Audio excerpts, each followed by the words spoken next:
बहू, मुझे बहुत भूख लगी है, दवाई भी लेनी है, कुछ खाने को दे दो मुझे। खाने के अलावा कुछ सोचता है आपको? सारा दिन बस जानवर की तरह चरती रहती हो, फिर भी आपकी भूख खत्म ही नहीं होती है। बेटा, मुझे दवाई खानी है, तो दवाई खाने से पहले कुछ खाना पड़ेगा ना। तूने अगर कुछ नहीं बनाया तो मैं अपने लिए एक रोटी बना लेती हूँ और दवाई खा लूंगी। डॉक्टर ने टाइम से दवाई लेने को बोला है। कैसी औरत है आप? आपको इतना भी याद नहीं है? आज आपके पति का श्राद्ध है। मैं सुबह से किचन में लगी हुई हूँ। आज मैंने सारा पापा की पसंद का खाना बनाया है। पंडित जी भी आते होंगे। जब तक पंडित जी खाना नहीं खा लेते और पापा की आत्मा को तृप्ति नहीं मिल जाती, तब तक आपको खाना नहीं मिलेगा। माँ, अंकिता बिल्कुल ठीक तो कह रही है। एक दिन लेट खाओगी तो कुछ हो थोड़ी ना जाएगा।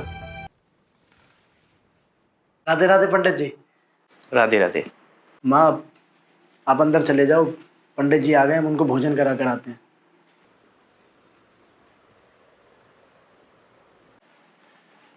सुमित, आप पंडित जी को बिठाइए, मैं खाने की थाली लगा कर आती हूँ।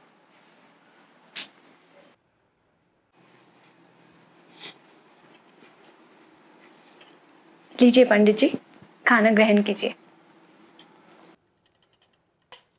हाँ पंडित जी, अंकिता बहुत अच्छा खाना बनाती है। आप खाइए और बताइए कि कैसा बना है। आप खाएंगे तो पापा की आत्मा तृप्त होगी।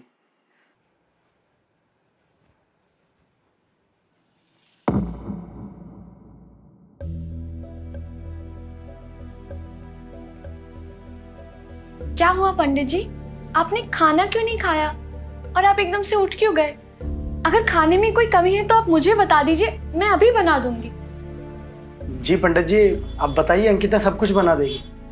प्लीज आप खाइए ना। अगर आप नहीं खाएंगे तो पापा कैसे खुश होंगे और हमें उनका आशीर्वाद कैसे मिलेगा? बेटा, भोजन में किसी प्रकार की कोई त्रुटि नहीं, किंतु भावना का अभाव है।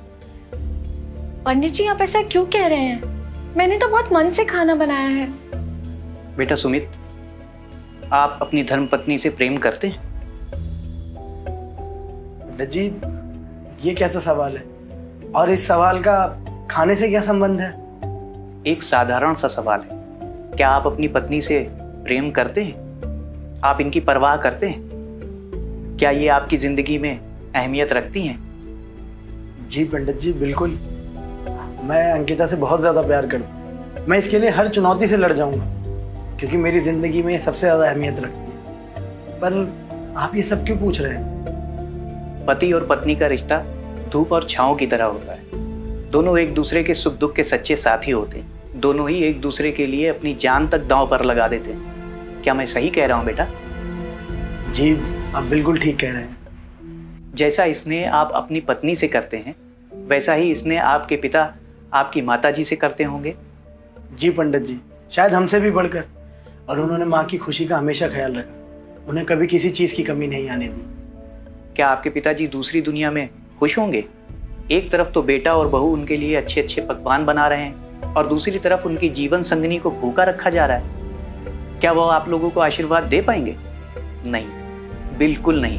क्योंकि जिनसे सबसे ज्यादा वो प्रेम करते थे, उन्हें तो आप लोग तकलीफ दे रहे हो। आप जैसे बच्चों के सहारे वो अपने सबसे कीमती रिश्ते को छोड़कर गए थे आपके पिता की खुशी के लिए। मैं ये खाना नहीं खा सकता। अगर आप अपने पिता की आत्मा की शांति चाहते हैं तो अपनी माता जी को बुलाएं और ये खाना उन्हें खिलाएं। शायद आपके पिता आपकी पिछली गलतियों को माफ़ करके आपको सच्चे दिल से आशीर्वाद दें।